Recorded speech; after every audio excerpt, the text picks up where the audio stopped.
Modding your Porsche, one wrong move can tank your resale overnight. A 2K tune could cost you 10K. A flashy body kit? Say goodbye to 15K. But here's the twist. 3 mods out there can add 5 grand or more to your car's value instantly. Today, we break down the upgrades that kill your price and the rare ones buyers will actually pay extra for.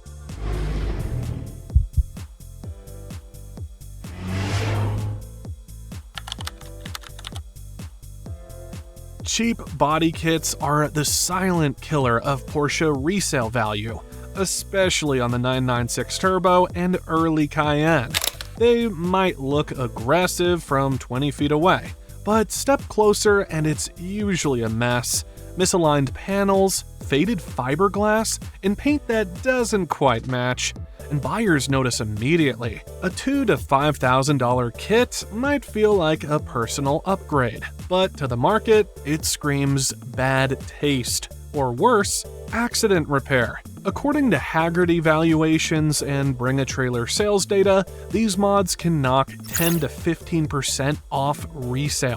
That's up to $15,000 gone just because someone wanted their turbo to look like a GT3 RS Tribute. US buyers especially are ruthless. Over 70% want their cars stock or close to it. Europe's even tougher, and unlike a bolt-on wheel or coilover, body kits are hard to reverse. Once the holes are drilled or panels cut, there's no going back. Sure, some factory aero kits are sought after, but cheap aftermarket ones, they reduce trust. Buyers assume corners were cut elsewhere too. Paint, rust, alignment, or crash history. Bottom line, if it isn't OEM, it isn't adding value. Before you touch another bolt or body panel, make sure you're not wrecking your car's value. Hit subscribe because next we're diving into the mods that look harmless but quietly drain thousands off your resale. You'll want to hear this. ECU tunes are one of the most misunderstood mods in the Porsche world. On the surface, they're appealing. For $1,000 to $2,000, you can unlock more power, sharper throttle response, and a punchier drive. Tunes like Softronic or Cobb promise gains without permanent changes. But what most sellers forget is that these mods leave behind digital fingerprints, and Porsche buyers know how to spot them. Modern Porsche ECUs log everything. Boost spikes, ignition timing, RPM limits, all of it lives inside the DME, digital motor electronics. Even if you flash the tune back to stock, that data remains. Buyers, dealers, and PPI techs can pull it up with a quick scan. And when they see that a car's been tuned, the value takes a hit. According to Haggerty and Bring a Trailer trends, cars like the 997.2 or Panamera that show signs of tuning lose around 10% in resale. That's a $10,000 haircut instantly. Worse, tuned cars often become ineligible for extended warranties or CPO programs, narrowing the buyer pool even more. Unless you're planning to keep the car long-term and never sell, ECU tunes just don't make financial sense. They're fun, but expensive fun when it's time to move on. In resale, that's where the hidden cost hits hardest. Wheels should be a simple mod, right?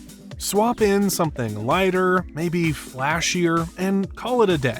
But when it comes to Porsche resale, ditching the factory wheels is a surefire way to drive away serious buyers, especially on models like the 996 or the Cayenne. Here's why. Originality matters. Factory wheels aren't just about style, they're a stamp of authenticity. They signal that the car hasn't been messed with, that the suspension geometry and ride feel haven't been altered, and that the owner respected the brand's design. The moment you throw on aftermarket wheels, no matter how expensive, they raise questions. Was the car tracked, lowered, beat on? It becomes harder to certify. and in many cases, it's no longer eligible for Porsche's CPO program. According to your data and real-world listings, non-OEM wheels can result in a 5 to 10% resale hit. That's up to $10,000 lost on a six-figure car, just for choosing rims that don't carry a Porsche part number. Worse, many buyers in Europe won't even touch a car without its original wheels. And US purists, they'll still ask for the stock set or walk away entirely. Want to mod your wheels? Fine. Just keep the OEMs in the garage or be ready to pay the price later. If there's one mod that sounds great in theory but flops in resale, it's the Muffler delete. On paper, it's a $500 to $1,000 shortcut to more sound and a little extra attitude. But when it comes to Porsche buyers, especially those eyeing Panameras or 997.2 Carreras, it's often a deal breaker. Here's the issue. Porsche already engineers a near-perfect exhaust note, especially on flat-six cars. So, when someone deletes the muffler entirely, what's left is usually a raspy, droning mess. Not only does it cheapen the driving experience, but it also raises red flags about the car's overall treatment. If the owner cut corners here, where else did they go off script? The resale damage is real. According to Market Memory and Bring a Trailer listings, a muffler delete can cost you around 5% of the car's value. That's $5,000 on a $100K Porsche. Buyers in states with strict emissions laws won't touch it, and even in mod-friendly regions, it sends the wrong signal. Boy racer, not careful steward. Unlike a factory sport exhaust which adds value, a muffler delete subtracts it. And if you're aiming for top dollar, silence is golden, or at least OEM. Loud pipes might save lives, but they'll cost you at resale. Now, before we show the mods that actually add value, hit that subscribe button and drop a comment with the worst mod you've ever seen on a Porsche. Whether it's Lambo doors on a 986 Boxster or bedliner paint on a Cayenne, we want to know. And if you're thinking of buying or selling soon, these next 3 mods could add $5,000 or more to your final sale price. Let's get into the winners. Not all mods are deal breakers. In fact, when it comes to suspension, there's one upgrade that not only holds its value, but can add thousands to your Porsche's resale. We're talking about KW V3 coilovers. These aren't cheap chopped springs or sketchy air ride kits. KW V3s are premium, German engineered, and fully adjustable, offering serious handling upgrades without sacrificing ride quality. On enthusiast-loved models like the 996 Turbo and 997.2, they've become the gold standard for tasteful performance tuning. What sets them apart is 2 things: reputation and reversibility. Buyers know the name. They know it improves performance without turning the car into a track-only setup. And if the next owner prefers stock, no problem. The mod can be reversed cleanly and often comes with the OEM suspension included.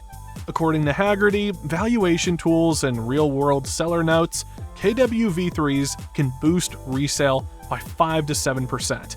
That's roughly $5,000 on a well-kept 911. Even purists tend to look the other way here, because the ride is actually better, and the parts are TUV certified. In a world where most mods scare away buyers, this is the rare case where smart money sees value.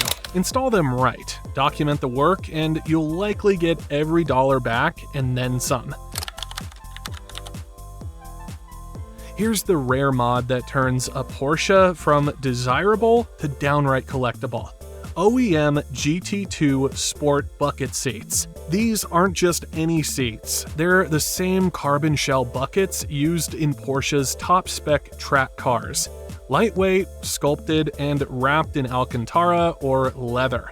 They're more than just a place to sit. On a 997.2 GT3 or a 991 Carrera S, they send a clear message. This car was spec'd with purpose. Buyers notice GT2 buckets are hard to find and expensive, usually $6,000 to $8,000 on the used market. But on the right model, they can add $5,000 to $7,000 in resale value. Bring a trailer listings back this up. Cars with these seats consistently sell for more and attract more bids, especially for buyers looking for a weekend track toy or investment-grade Porsche. The presence of GT2 buckets instantly sets a car apart. Unlike aftermarket racing seats, these are factory parts. That means they bolt right in, match the interior, and preserve the brand's DNA. No weird brackets, no squeaks or compromises. As long as the rest of the car stays OEM or close to it, this is one of the few mods that makes the car feel even more authentic, not less. It's the kind of upgrade that turns interest into offers. If you own a 996 or early Boxster and haven't addressed the IMS bearing, you're sitting on a ticking time bomb, and every buyer knows it. The intermediate shaft IMS bearing is the single most notorious flaw in early water-cooled Porsches. Left untouched, it can fail without warning and destroy your engine in the process. That's not internet paranoia. It's a documented issue that can cost $15,000 to $25,000 in repairs. But the fix? It's surprisingly affordable. A proper IMS retrofit costs around $1,500 to $2,000. And done right with documentation, it can add about $5,000 to your car's resale value. Renlist users, Haggerty data, and Bring a Trailer listings all show the same pattern. IMS upgraded cars sell faster, for more, and with fewer buyer objections. It's not flashy, it doesn't make more power, but smart buyers are hunting for this one detail. It signals that the owner didn't just drive the car, they maintained it for the long haul. Skip the IMS upgrade, and buyers will either lowball you or walk away. Do it in advance, and you'll stand out in a sea of risk. For any 996, it's the single most financially sound mod you can make. Sometimes the smartest performance mod is the one that keeps the engine alive. In the Porsche world, every mod sends a message. Some say, I took care of this car. Others say, I wanted it louder, lower, faster, resale be damned. The key is knowing which mods add value and which leave money on the table. Here's the breakdown. Cheap body kits, ECU tunes, non-OEM wheels, and muffler deletes, they might give you instant gratification, but they'll hurt you when it's time to sell. Combined, they can shave off 10 to 15K with zero way to claw it back. But KW V3 coilovers, OEM GT2 buckets, and IMS upgrades, those are different. They're trusted, respected, and in some cases, expected by educated buyers. Each one has the potential to add $5,000 or more to resale if installed and documented properly. The truth is, 70% of Porsche buyers still want stock or close to it. They're not hunting for personality. They're hunting for provenance, condition, and confidence. So if you want to mod your Porsche, mod smart. Think resale before resale thinks for you. And next time you're scrolling Bring a Trailer or pricing your 996 on Haggerty, remember, the market's watching your every bolt-on. Because in the Porsche world, how you modify is how you're remembered. If you like this video, please make sure to like and subscribe.